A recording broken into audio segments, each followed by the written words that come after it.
Good morning everybody and welcome to Facebook Live. My name is Lindy Smith and today I thought I'd do something a little bit different.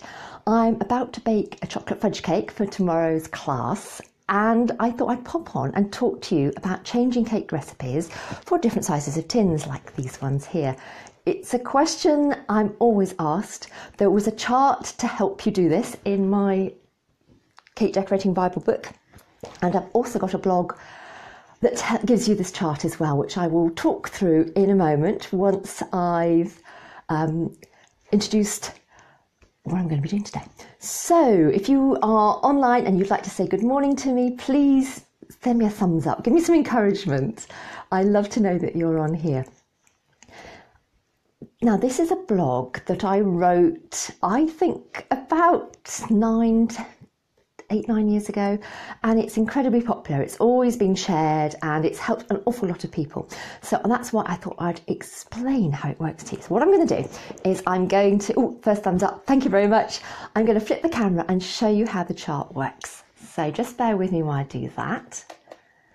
Right, it's a very cold day today. We've had quite a bit of snow already.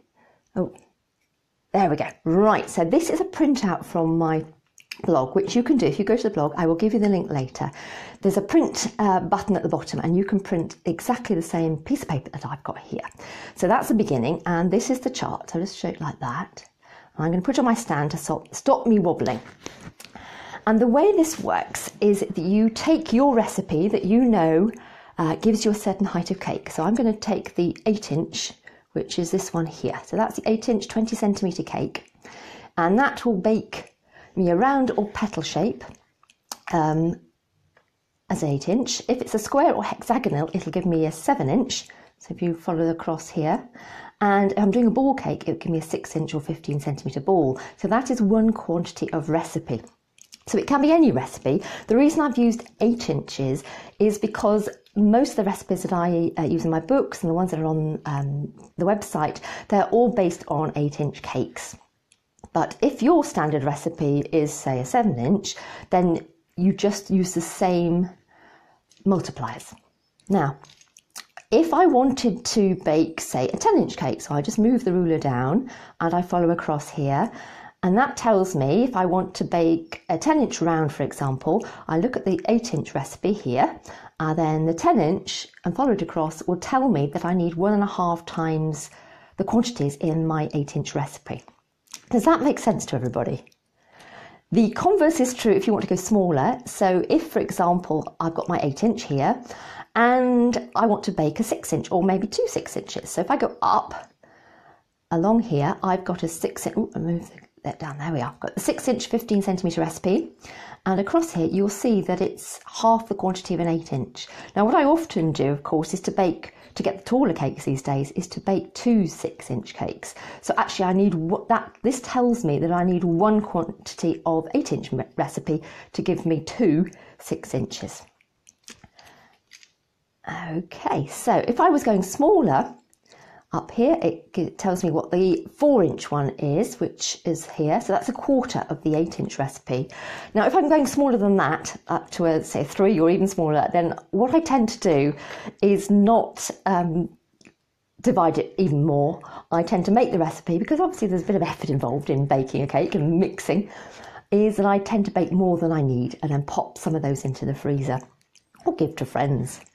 So what I'm going to do now is flip the camera back and just quickly explain what I do. I've got a more unusual shape.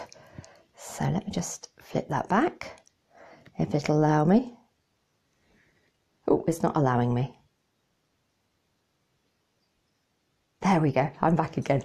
Right, pop that back on here. I hope that was all clear to everyone that's watching. What happens if you have strange shaped cakes? I tend not to use the sort of pre-shaped tins myself, but I know there's lots on the market. But I do have this one. So how do I work out how much cake mixture to bake if I'm going to bake this cake? Well, what I do is I bring in my standard 8-inch, which is actually this one here, and I fill this with water. I then pour the amount of water I've got here into there, and work out approximately how many times. Now what I can actually do is measure how much water I've got in this cake, measure how much in that one, and then compare the two so you can work out the multiples. Now, if I was doing a bigger cake, obviously I could fill this one with water and then tip it that way. So it's a volume thing. So you have to work out the volume of cake that you have in one cake tin that you know, with one recipe that you know, and then convert it to the other one.